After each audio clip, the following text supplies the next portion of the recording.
Ahora sí. Ahí estamos. Estamos en vivo. Vamos a compartir pantalla.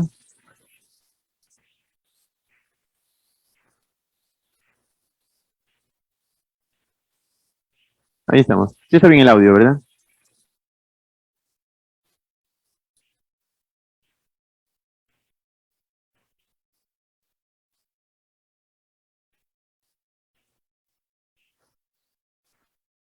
Bien, ahora sí. Bienvenidos, hermanos, hermanas, amigos, amigas que nos visitan en este canal Ministerio Verdad de Vida, en Facebook, en YouTube, de Guayaquil, de Quito, de Durán y de todos los países donde estén conectados. Bienvenidos una vez más a las enseñanzas o a los estudios que realizamos entre semana. No se olviden, por favor, dar me gusta a estos videos para que puedan llegar a muchísimas personas más, ya que esto se trata de llevar el mensaje de la restauración del reino de Israel a todas las naciones del mundo, porque esa es la encomienda que dejó Yeshua. Vayan por el mundo y envíen el mensaje de la restauración del reino porque está cerca. Entonces, como buenos discípulos, nos toca a nosotros hacer ese mismo trabajo que lo hizo en algún momento, lo que lo hicieron en algún momento los 12 discípulos de Yeshua más cercanos, y de los cuales hoy vamos a hablar de uno de ellos, posiblemente el más controversial de entre todos ellos, el que conocemos como Judas Iscariote, que su nombre real es Yehuda Ishkeriot. ¿Quién es Yehuda Ishkeriot o cuál es el verdadero nombre de Yehuda Ishkeriot? Yehuda es un nombre, pero la palabra Ish viene a traducirse al español como varón. Keriot es un lugar físico. Existía, aún existe físicamente, pero su nombre como tal existía en el reino de Edom, o en el entonces, en la época de Yeshua, que gobernaba el imperio romano. Está situada en la provincia de Edom. Y aquí tengo una ilustración, podemos verla, aquellos que están viendo las pantallas, que se encuentra en aquel lugar. Vemos al norte Galilea, luego sigue Samaria más al sur Judea, y más abajo de Judea en el sur está Idumea. Y a la parte, podríamos decir, si lo vemos al frente, a la parte derecha vemos en un punto verde que está situada la región donde se encontraba el lugar llamado Keriot.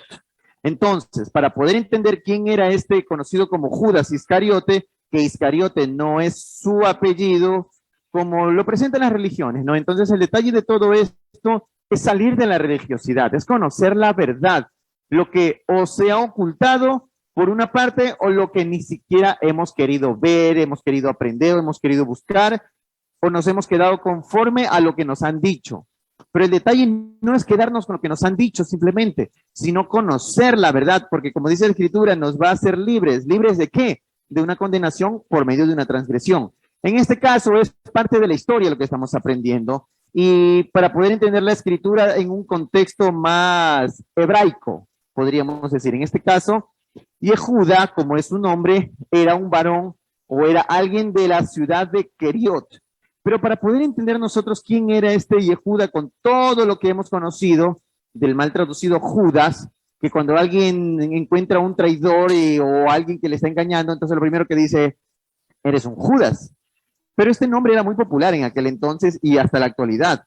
Muchísimas personas de la región de Israel, de la actual Israel, tienen por nombre Judas al español, pero en hebreo original es Yehuda. Es un nombre muy conocido, es un nombre muy popular.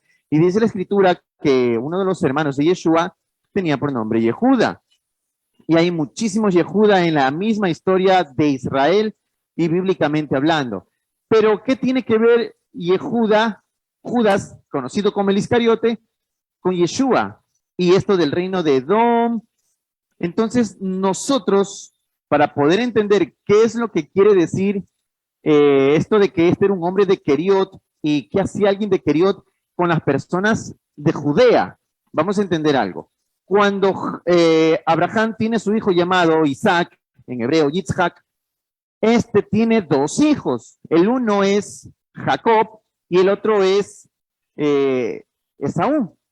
De Esaú es donde descienden todos o toda la familia conocidos como los edomitas. porque se situaron ellos en la región del monte Seir, que fue conocido como Edom, la montaña rojiza o la montaña de tierra rojiza, al igual que a Esaú se lo conoció como Edom, porque era de tez rojiza, ahora pelirrojo. Entonces, ellos se situaron en el sur de Judea, o más abajo de Hebrón, lo que hoy vendremos a conocer como todo el sector de Judea. Y en este reino de Edom, Saúl con sus esposas que eran cananeas, y esto es muy interesante y muy importante conocerlo, que cuando Esaú se casa o toma esas mujeres, creo que fueron 2 o 3, si mal no recuerdo, cananeas, y la una era descendiente de Ismael, él habita en este sector, pero toda su vida y toda su familia, o en este caso la mayoría, tenían una vida pagana o no aplicada a la Torá de aquel entonces. Entonces, ¿qué es lo que hace de diferente a un edomita de un judío? Porque vamos a ver, en el tiempo de Yeshua no existía Israel como tal, no existaba el reino. Estaban los israelitas, porque todos descendían de Jacob, que era Israel, pero el reino era Judea. En ese entonces los romanos ya gobernaban, estaba la provincia de Judea y al sur la provincia de Idumea.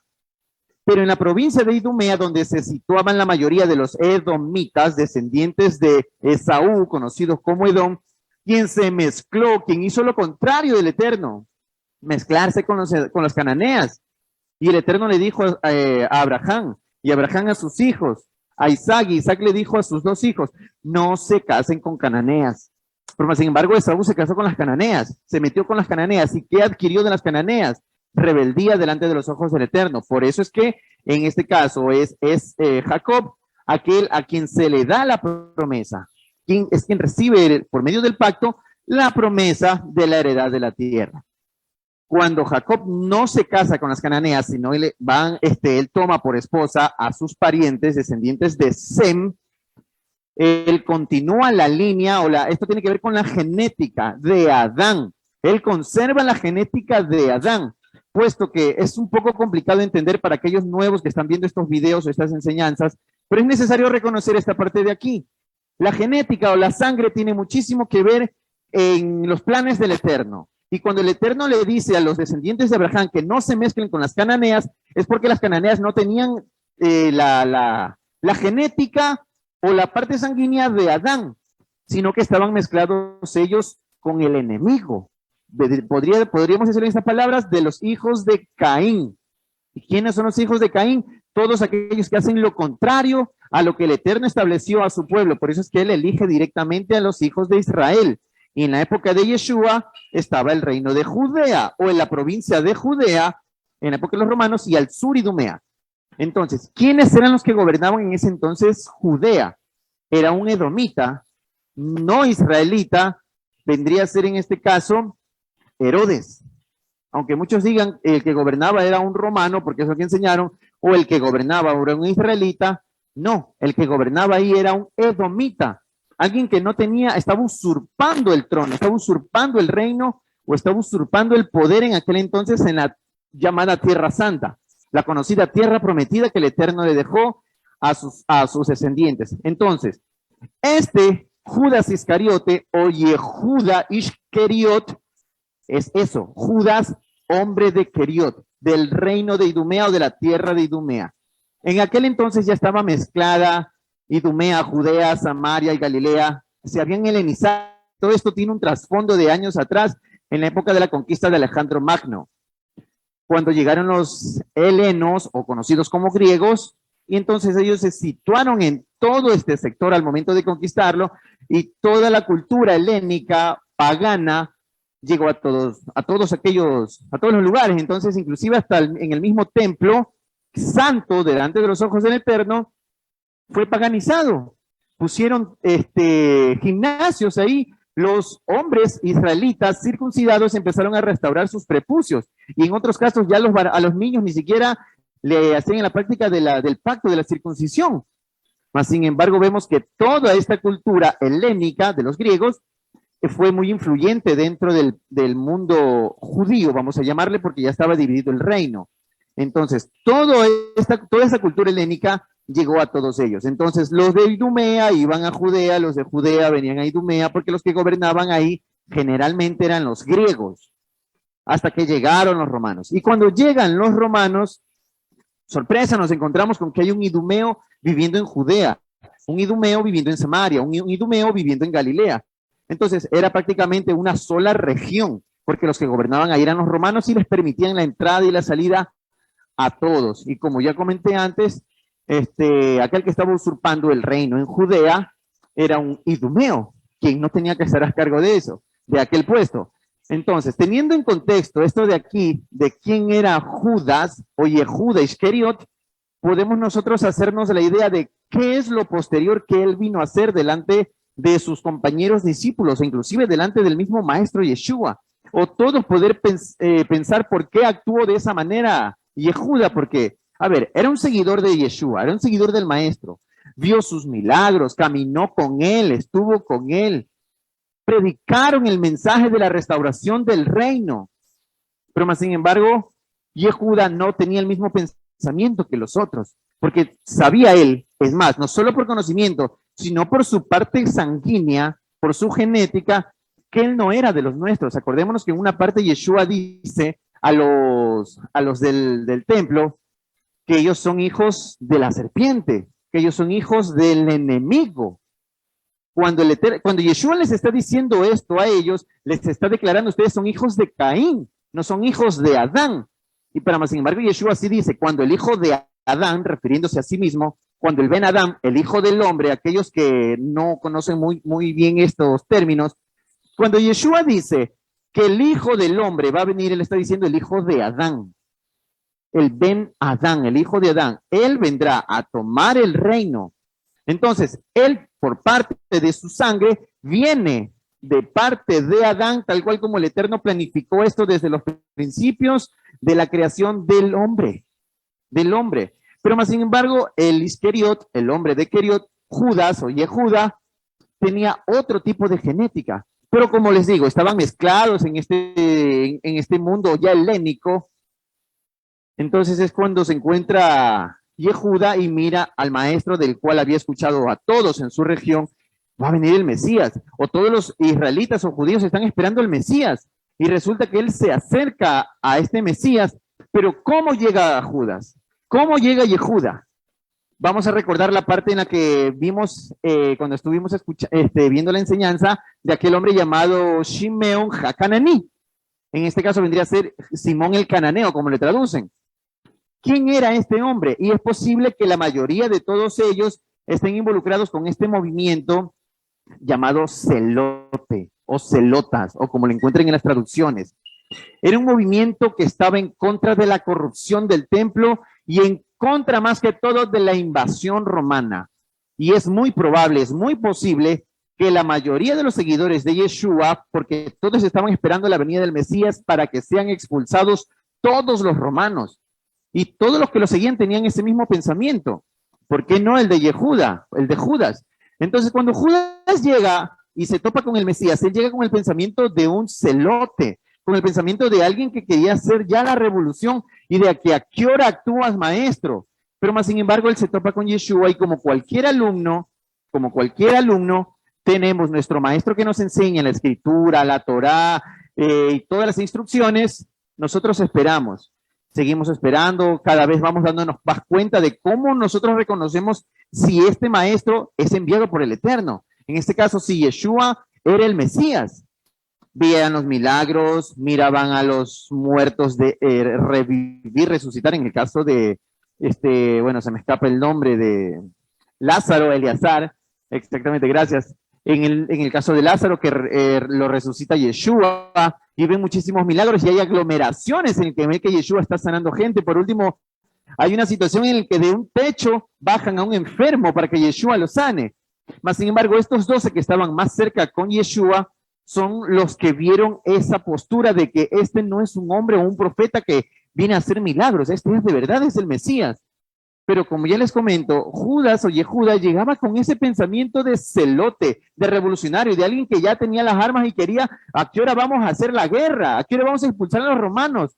Pero sabemos todos que Yeshua llegó con un plan pacifista, de demostrarnos a nosotros de que no es con las armas como se obtiene la victoria, ¿verdad? Sino es conociendo la verdad, regresando a la originalidad del pacto con el Eterno, que es guardando su Torah, guardando sus mandamientos. De esa manera el Eterno iba a estar con nosotros. Por eso recordemos la parte, y esto es necesario también reconocer y recordar cuando la profecía dice que en el nacimiento de Yeshua, él iba a ser llamado Emmanuel, ¿verdad? Pero no entendemos que eso no es un nombre. Lo que está diciéndose en hebreo, y para traducirlo al español, es que este niño, cuando esté este niño con nosotros, significará o dará a entender de que por medio de todo lo que haga él con nosotros y lo que suceda por medio de él alrededor nuestro, significará Elohim con nosotros, Elohim habitando con nosotros. Elohim es el que habita con nosotros. Elohim de él, viene él, y con nosotros es Emmanuel. Eso es lo que de verdad quiere traducir. Entonces, cuando veían que Yeshua sanaba enfermos, cuando veían que Yeshua resucitaba muertos, la gente decía en hebreo, Emmanuel, Elohim está con nosotros, Elohim está con nosotros. Entonces podemos ver que en Yeshua se cumple esa palabra profética de que por medio de sus obras, porque el Eterno le da poder a Yeshua para que actúe como un poderoso, que es lo que traduce realmente la escritura.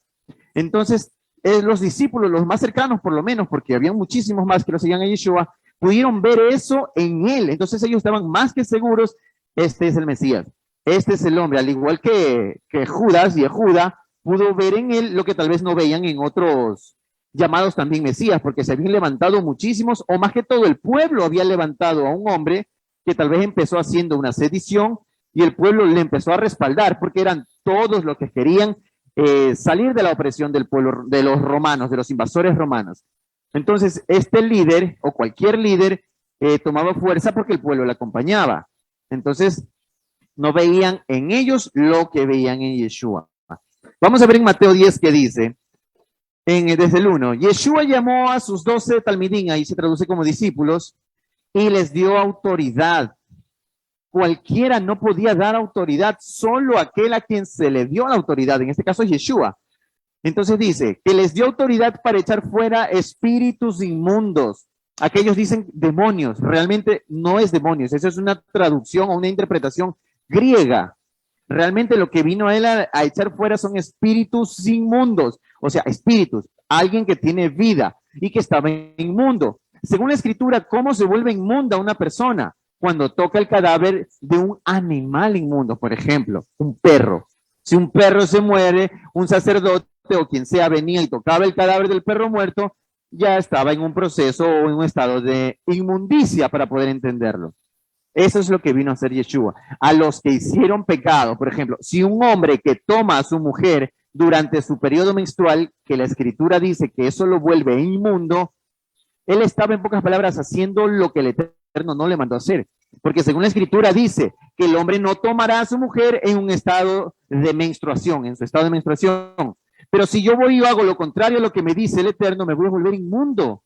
Y hay muchísimas cosas más de volverse inmundo, pero eso realmente lo que significa es que me voy en contra de la Torá, me voy en contra de los mandamientos. ¿Y qué pasa cuando nosotros leemos, por ejemplo, en Deuteronomio 28? Primero vienen las bendiciones de la obediencia de los mandamientos, pero luego vienen las maldiciones, aunque muchos de ustedes leerán que ahí dice consecuencias de la desobediencia. No, ahí dice maldiciones, ese es el verdadero, lo que de verdad quiere decir, porque más abajo inclusive lo dice, y estas maldiciones vendrán a ti por causa de tu desobediencia. Entonces, cuando nosotros nos volvemos malditos o nos volvemos inmundo, es por la transgresión de los mandamientos, y a eso es lo que vino a hacer Yeshua. Ustedes vieron en mí todo lo que yo hice, y yo les estoy diciendo a ellos, a todos los que ven y creen en mí, arrepiéntanse, hagan teshuvá, vuelvan al pasado, o sea, a la originalidad. ¿Para qué ustedes fueron escogidos como pueblo? Para guardar estos mandamientos.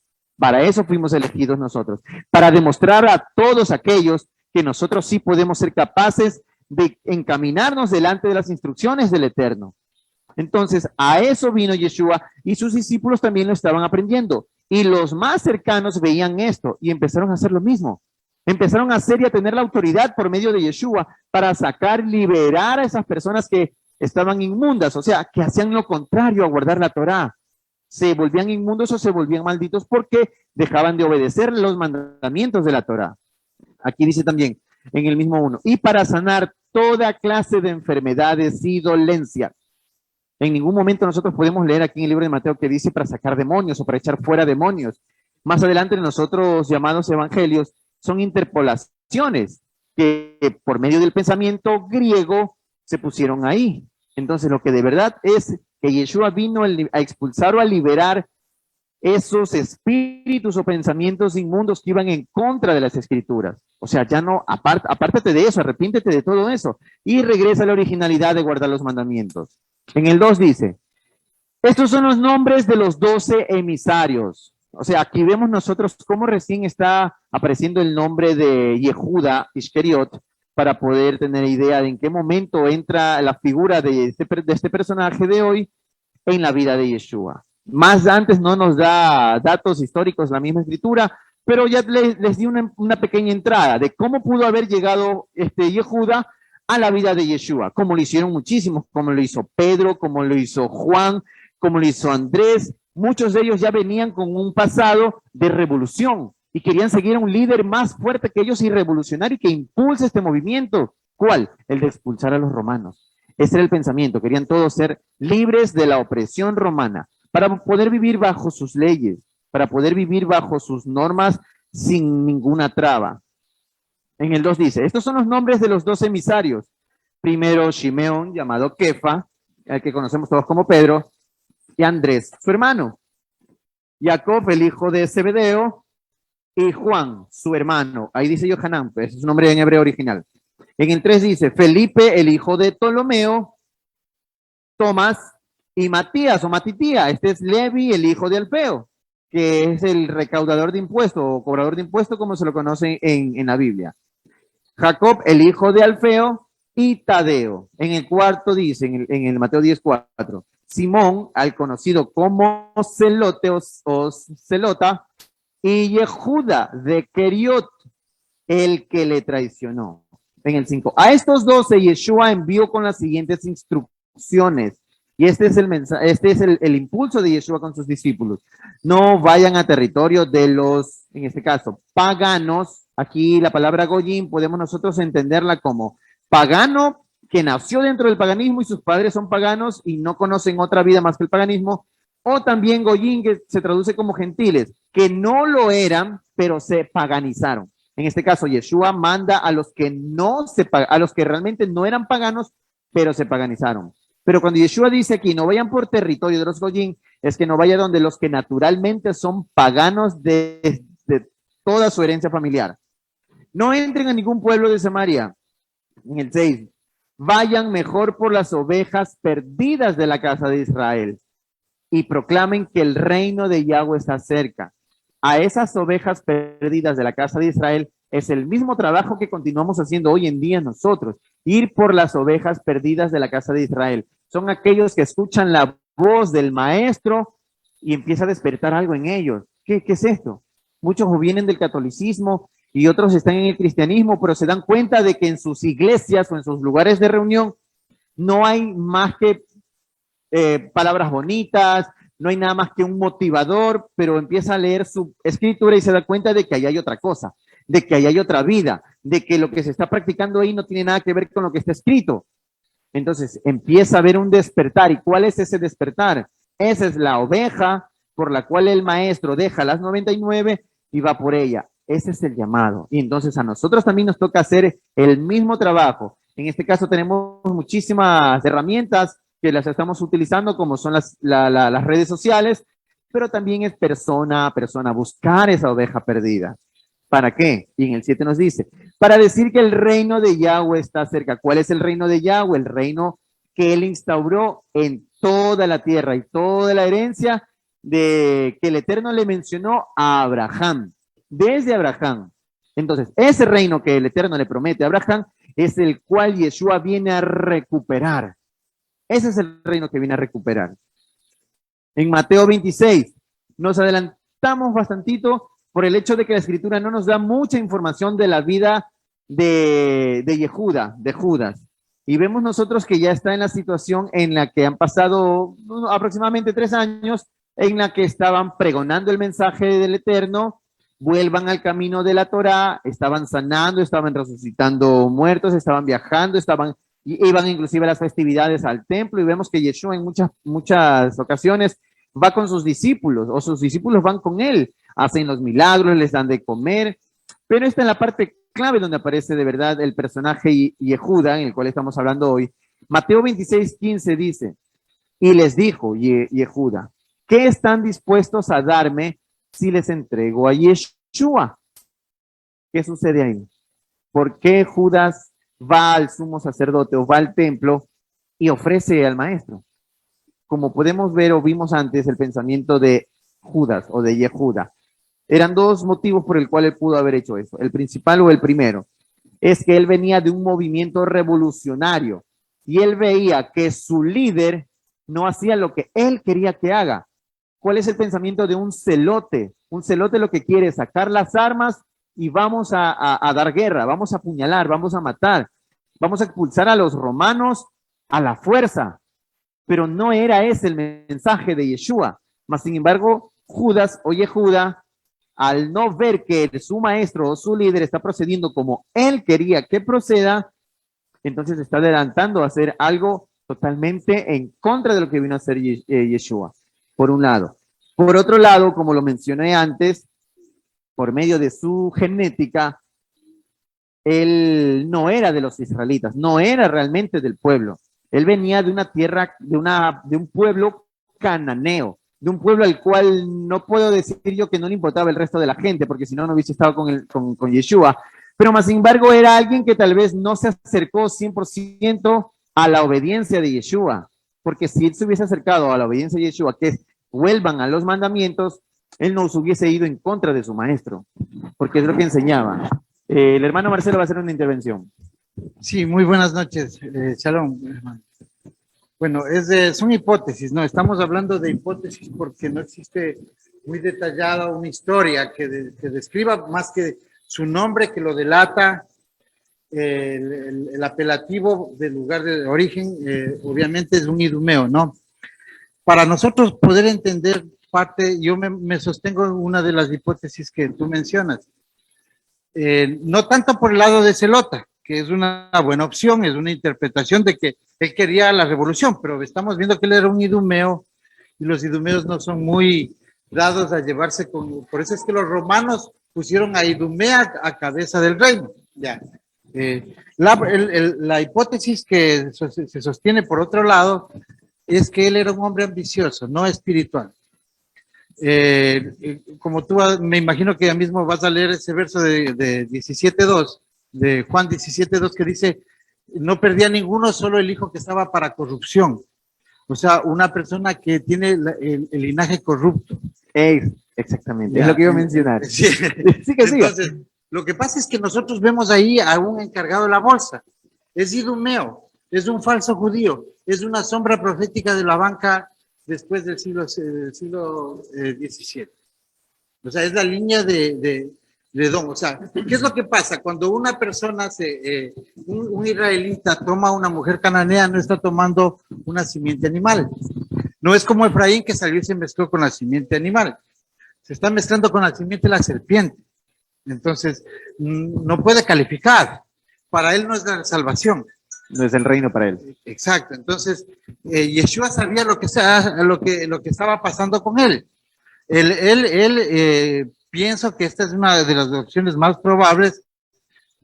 El dinero, le movía la parte material, ¿ya? Él lo entregó por dinero, porque así es como opera eso. Si vemos nosotros el reino de Herodes, el reino de todos los herodianos, incluyendo cierto grupo de saduceos a quien Yeshua les dice simiente de víboras. Los saduceos, en primer lugar, ellos se creían simiente Sadoc. Por eso adoptan este nombre levitas, pero realmente ellos no creían en resurrección y solo creían en el mundo actual de comamos y bebamos. Pero es por la ceguera es espiritual, es del linaje. Porque Pablo hace referencia a esto, dice, el hombre animal no distingue las cosas espirituales. El hombre espiritual las discierne, las juzga, ¿no? Entonces, entre las dos probabilidades que son fuertes, y es algo bueno, muy, muy interesante entender a este personaje, podríamos quedarnos con sombras proféticas que describen lo que hace Judá, lo que hace el falso judío. Edom, Edom que hasta el día de hoy se mezcló con Roma, se mezcló con la simiente del maligno, se mezcló con las élites, luego hoy Edom es dueño de la banca. Entonces, podemos ir por ahí, ¿no? Él pidió la bolsa, como siempre. Estaba apropiado de la bolsa de dinero. Ya. Sabemos que era el mayor de todos, porque él se sentó a la izquierda de Yeshua, porque a la derecha siempre en el contexto hebraico se sentaba el menor. El más joven. Entonces, por eso es que sabemos que Juan se arrimó a él, y a su lado, a quien le dio el pan, entonces eso le determina como el mayor, porque siempre se acostumbraba durante esos 1000 años, desde 1400 años desde Jacob, se acostumbraba a que se siente a la izquierda, el más, en ese orden, el mayor, ¿no? De mayor a menor. Por eso es que Benjamín se sienta, y Benjamín es hijo de mi diestra, que significa esa palabra. Bueno, gracias.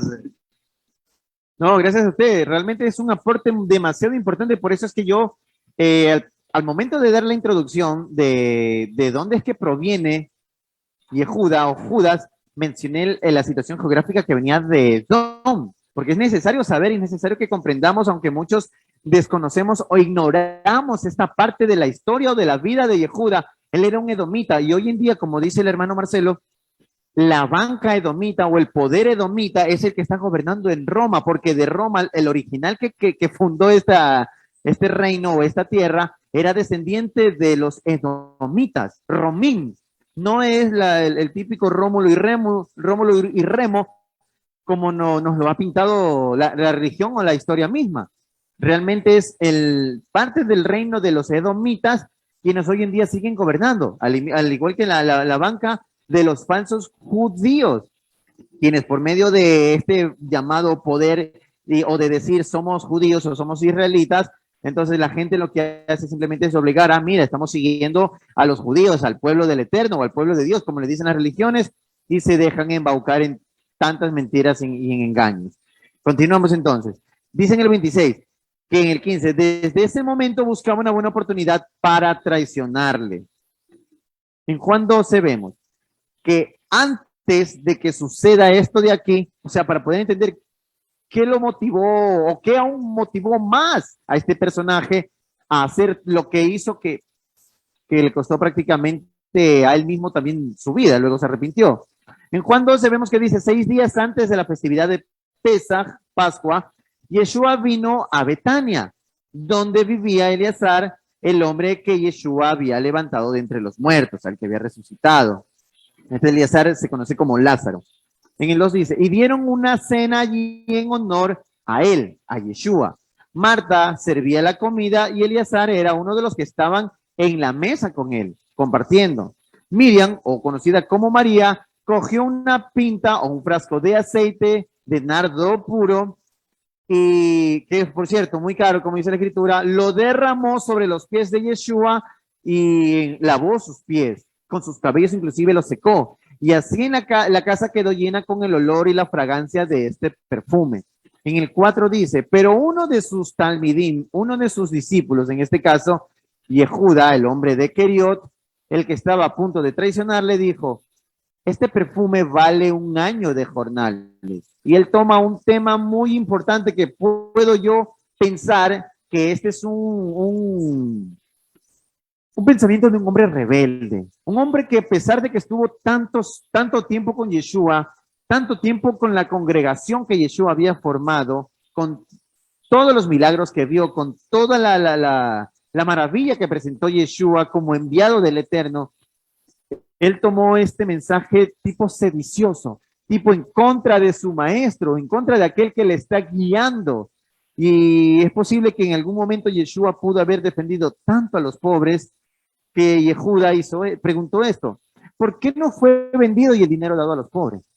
O sea, de toda la historia del pensamiento que puedo adquirir yo, de la vida que hizo Yeshua y de su dedicación a favor de los pobres, viene Judas y le dice en pocas palabras, o sea, ¿por qué no lo hicieron y los dieron a los pobres? Y tanto se habla de los pobres y este perfume que vale el jornal de 1 año entero no se lo dieron a los pobres. Es un pensamiento negativo en contra de su maestro, cuando tranquilamente pudo haberse callado, que es lo que haría cualquier discípulo, puesto que es mi maestro el que está viendo y a él mismo le está pasando esta situación. Lo que yo no logro comprender en algún momento se lo puedo preguntar, maestro, ¿por qué no lo vendimos? ¿O por qué no lo obsequiamos? ¿O por qué no lo rifamos? ¿O por qué no cualquier cosa, pero a él, como dice en la escritura? ¿Verdad? Cualquier cosa que tengas en contra de tu hermano, ve y dísela a él en secreto. Mas, sin embargo, él lo comentó para que todos lo escuchen. Y es de la manera en cómo habla un sedicioso o cómo habla alguien que ya se está poniendo en contra de su maestro. Tanto tiempo que vivió Yehuda junto con Yeshua, todos los milagros, todo el mensaje, todas las preparaciones, todo lo que hizo, ¿te atreves ahorita a ponerte en mi contra en pocas palabras? ¿O me voy a atrever a ponerse en su contra, en su pensamiento? ¿Cómo actúo delante de mi maestro, de quien he aprendido a caminar y a conocer o a reconocer el plan del maestro, del Eterno? Me pongo a decirle qué es lo que tiene que hacer, ¿verdad? En lo personal pienso que esto es un acto de sedición, puesto que ya vemos que él venía con el pensamiento celota y el punto de vista también de que él no era de los judíos originales, no era realmente de los que tenían en su corazón el deseo de recuperar la patria israelita, el reino de Israel, puesto que era edomita, puesto que era edomita. En el 6 dice, pero él dijo esto, no se preocupen por los pobres. Y no es porque él se estaba preocupando por los pobres, sino que dice aquí la escritura que él era alguien de los que era mañoso o ladrón o hurtaba o tomaba dinero de inclusive la misma bolsa que era común, porque él era el que estaba a cargo del dinero de todos, de todo el grupo que lo seguía Yeshua, porque había gente de buena voluntad que sabía que iban pregonando el mensaje, aquí iban para allá, había que hacer un viaje o necesitaban comer, y había gente que tenía posición económica estable o alta, y aportaban. Y vemos nosotros que los discípulos, en este caso de Pedro, Andrés, Jacobo, Juan, los hijos de Zebedeo, eran empresarios. Entonces, ¿cómo ellos podían movilizarse si sabían que había que comer, había que costear gastos? Entonces, había, así como ellos, muchísima gente que les donaba o les daba para el mensaje, porque todos estaban en el deseo. Ya llegó el Mesías, hay que solventarles económicamente para que haya el levantamiento y sean expulsados los romanos. E inclusive hasta los que no eran celotes tal vez tenían ese pensamiento. Ay, un aporte, hermano. Ya. Cuando le vemos a Yehuda que él prefiere comprar cosas para, en lugar del perfume que estaban derramando sobre Yeshua, él no comprendió la parte de la unción, ¿no? O sea, ahí vemos también la ceguera de él, ¿no? Él probablemente él tenía decisión sobre la bolsa. O sea, él tenía cierta autoridad sobre lo que se hacía. Así es. Porque él no es que está sugiriendo, sino él está diciendo, hubiésemos cogido y, o sea, esa es la mentalidad de una persona que no es espiritual. O sea, no entendía la parte de la profecía. Quiere el poder estaba que no ciego, se le ha dado. Claro, o sea, estaba ciego. O sea, realmente, de pronto, él mismo ignoraba su ascendencia, pero en él estaba algo que no era, de pronto él vio milagros, pero más pesó la parte material. Claro, exactamente. Bueno, shalom a los hermanos. Yo también veo algún detalle, ¿no? En el tema de Yehuda. Ciertamente siendo edomita, pues está profetizado y esto es algo, ya se vuelve genético porque su antepasado, ¿no? Su patriarca, que en este caso Esaú, juramentó a su hijo Elifaz y a su vez a su nieto, al nieto, Cefo. Y Cefo al resto de su descendencia digamos, de hacer, ellos volverse Hasatán de los israelitas, o sea, ser contrario, ser oponente de los israelitas. Y entonces ya por naturaleza, por genética, él actuó contra, en su pensamiento y en su actuar, contra el líder de los israelitas, el que iba a ser, el que iba a levantar, digamos, o el que iba a cambiar el destino de los israelitas. Él, en su pensamiento, quiso detener, ¿no? Pero lo que nunca supo, porque no tenía conocimiento de la profecía bíblica, es que precisamente sirvió como instrumento para que se dé la libertad de los israelitas. O sea, entonces me doy a entender. Él quiso detener el plan del Eterno entregándolo a la muerte.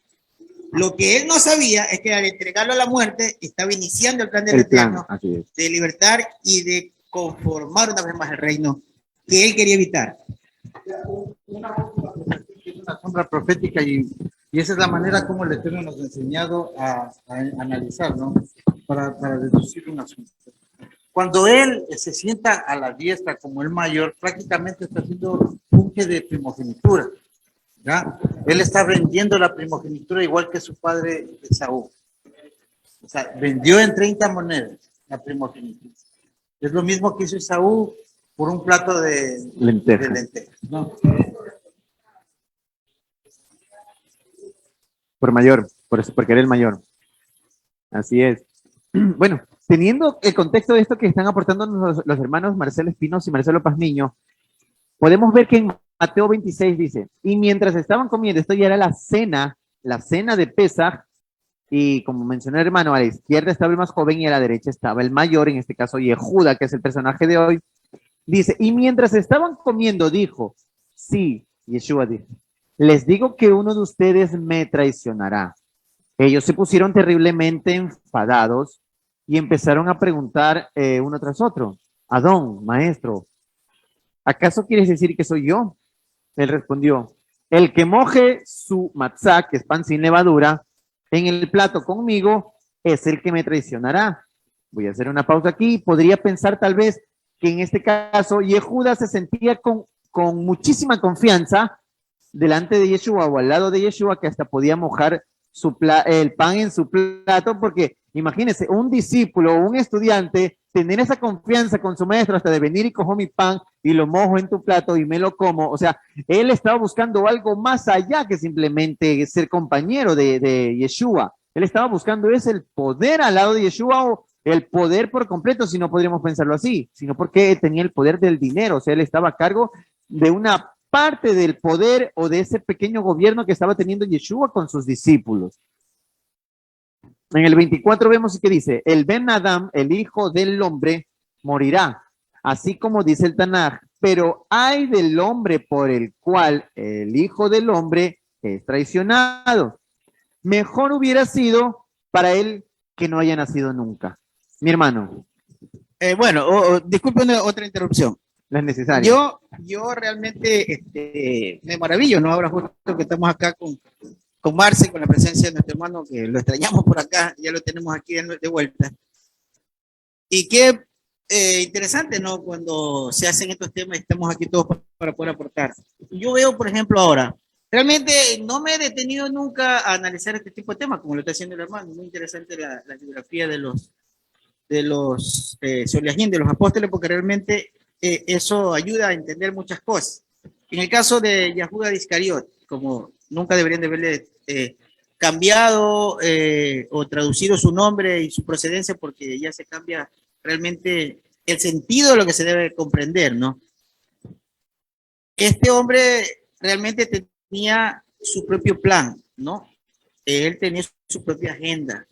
Ciertamente era un celote, él era un revolucionario, él quería tomar el reino, porque se levantaron muchos. El mismo Gamaliel dice, ¿no? Muchos se levantaron, pero ninguno prosperó. Dejemos para ver si esto prospera, ¿no? ¿Se acuerdan que lo dicen Hechos de los Apóstoles? Si es el Eterno, prosperará. Entonces, Yahuda tenía su propio plan. El plan de él viene al estilo de toda su ascendencia. Ellos eran conquistadores, eran guerreros por naturaleza. Si usted hace un recorrido de toda la historia de Saúl, de los descendientes de Saúl, eran conquistadores. Ellos conquistaron Sitín, ellos llegaron a conquistar su descendencia, en este caso Cefa llegó a conquistar una parte de África, incluso hizo guerra y dominó a uno de los reyes de África más terribles y temibles de toda África, que eran Geas, y a su hermano Lucus.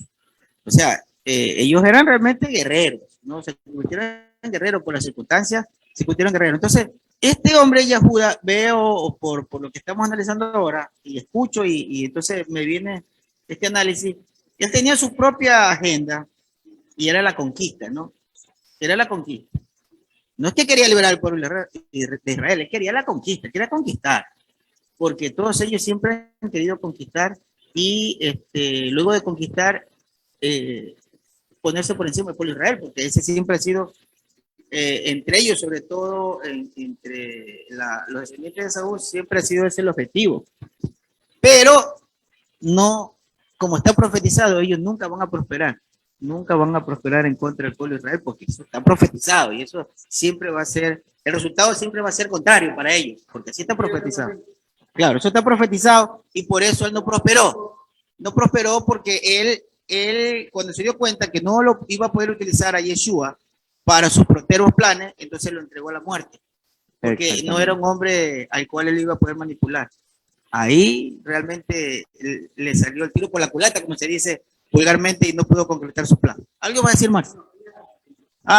Marce dice que es lo que está profetizado en Actías 20. Así es. Sí, bueno, hermano.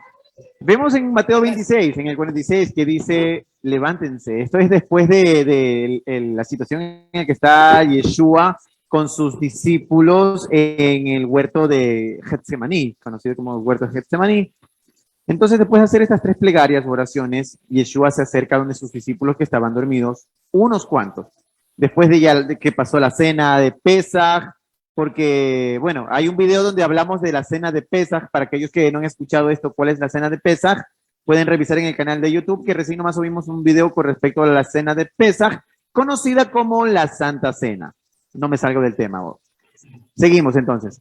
Cuando Yeshua ya termina de hacer las tres plegarias o los tres rezos o las tres oraciones, como lo conozcamos, se acerca a sus discípulos que estaban dormidos y les dice, levántense, vamos, ya se acerca el que me traiciona.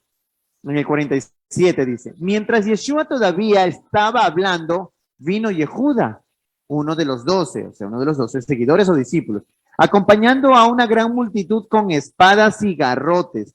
Iban de parte de los principales sacerdotes y los ancianos del pueblo. Para esto ya reconocemos nosotros que Yehuda había ido donde el sumo sacerdote y le había preguntado, ¿qué estás dispuesto a darme si te entrego a Yeshua, verdad? Y eso lo vemos aquí en la cuarta diapositiva, en Mateo 26:15, que decía, y les dijo, ¿qué están dispuestos a darme si les entrego a Yeshua? Ellos contaron 30 monedas de plata y se las dieron a Yehuda. Desde ese momento buscaban una buena oportunidad para traicionarle. O sea, esto que está aquí, recordemos una vez más, sucedió antes de la cena de Pesaj. Y como dice la misma escritura, estaban buscando cualquier oportunidad para poder encontrar y apresarle a Yeshua. Y más acá adelante vemos nosotros en Mateo 26 que dice, ya está viniendo aquel que me va a traicionar. En el 48 dice, el traidor había arreglado darles una señal. El hombre que yo bese, él es al que tienen que apresar. O sea, era parte de la costumbre cuando se acercaba un hombre a su amigo, a su maestro, saludarle y besarle. En pocas palabras, cuando ustedes vean que yo le voy a besar a mi maestro, sabrán que él es mi maestro, porque muchísimos tal vez no lo conocían, o a quienes ellos enviaron primero era la guardia del templo, que prácticamente él fue al templo a decir, yo voy a darte a Yeshua para que ya lo arresten. Pero, ¿qué lo motiva a Yehuda a hacer todo esto sin tener tal vez temor? Después de haber visto todos los milagros y todo lo que hace Yeshua, pudimos ver, inclusive escuchar que los hermanos nos ayudaron con los comentarios de la posición, no solamente en pensamiento, sino su genética y cuáles eran sus propósitos verdaderos. Entonces él dice, bueno, no sirves tú, no me sirves tampoco como maestro, no me sirves tampoco como Mesías o el cual hemos escuchado. Entonces lo que voy a hacer es sacar provecho de todo esto, porque como escuchamos, estaba interesado más en lo material, era un hombre material. Bueno, voy al templo, ¿qué me das a cambio de entregarte la vida de este hombre o de la vida de aquel que están buscando? Dinero, 30 monedas de plata, y con eso se cumple también parte de la profecía, que ya la vamos a ver. En el 48 dice que había, bueno, en el 49, había hecho la señal, le dio el beso al Mesías y fueron directamente a Yeshua. y le dice Yehuda, Shalom Rabí, y lo besó. En el 50 dice que Yeshua le dijo, amigo, haz lo que viniste a hacer. Entonces ellos avanzaron y apresaron a Yeshua y lo arrestaron. Mateo 27 dice, cuando Yeshua, quien le había cuando Yehuda, perdón, quien le había traicionado, vio que Yeshua era condenado, y esa parte es necesaria comprenderla, porque tal vez él decía, bueno, lo van a arrestar, lo van a apresar, y por sedicioso y por traidor, lo van a meter preso. Pero no lo van a condenar a muerte, porque había muchos que se habían levantado en contra del templo y simplemente estaban presos, como en este caso el hombre conocido como Barrabás, que su nombre realmente es Baraba. Entonces él decía, o en su pensamiento, lo van a meter preso, pero de ahí no va a pasar nada más. Pero vemos aquí que dice que cuando Yehuda se dio cuenta de que vio que Yeshua era condenado, se llenó de remordimiento y devolvió las 30 monedas de plata a los principales sacerdotes y a los ancianos. O sea, ya vemos nosotros que él está tomando ya otro pensamiento, y no puedo decir que es positivo, porque al fin y al cabo cuando alguien hace un acto en contra de lo del Eterno, o en contra en este caso de su propio maestro, no habría cómo arrepentirse ya, puesto que ya hizo el mal. Pero vemos que él inclusive le dio cierto remordimiento. Puedo decir yo que tal vez pudo haberse puesto en el papel de un hombre que se da cuenta del error que cometió. Vio a Yeshua hacer milagros, vio cómo el pueblo le seguía a él, vio que él prácticamente era aquel hombre o aquel profeta del cual el Eterno habló por medio de Moisés y las profecías, que iba a venir a la tierra, que iba a hacer todo el plan, a cumplir el plan del Eterno. En el 4 dice, he pecado, cuando les entrega las monedas a los sacerdotes, les dice, he pecado en traicionar a un hombre inocente y entregarlo a la muerte. Ellos respondieron, ¿y eso a nosotros qué nos importa? Ese no es nuestro problema, ese es tu problema. En el 5 dice, él arrojó las monedas de plata en el lugar santo, se fue y se ahorcó.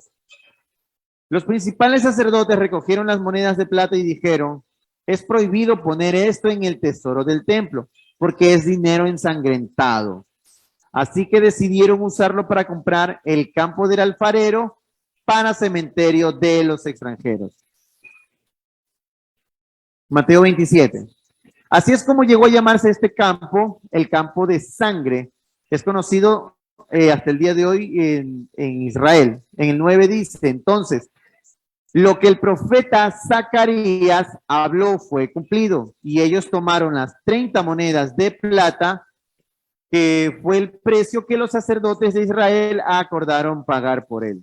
En el 10 dice, y las usaron para comprar el campo del alfarero, tal como Yahweh me ordenó. Y aquí vemos parte de las sombras proféticas de este hecho, y también un dato histórico que refleja esta situación de Yehuda en los tiempos de Yeshua. En el Salmo 41:9 dice, hasta mi mejor amigo, en otra traducción dice, hasta el que más cerca de mí estaba, mi mejor compañero, en quien yo confiaba y que compartía pan conmigo, me ha puesto la zancadilla, o sea, me ha puesto el pie de tropiezo, ha sido pie para que yo tropiece.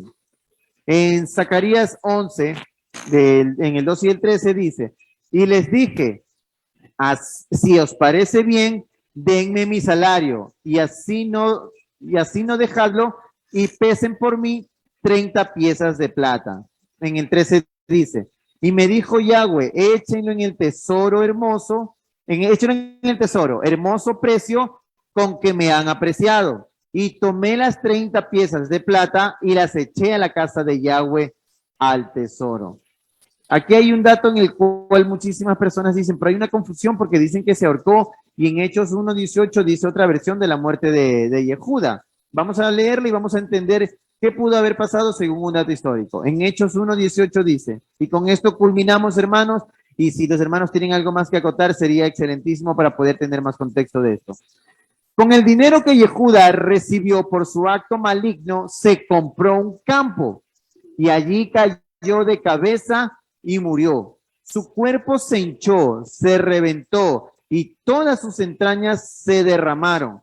Esto fue conocido por todos en Jerusalén, así que llamaron al campo Aceldama, le conocen unos, en hebreo se pronunciaría Jacaldama, que en su idioma quiere decir campo de sangre.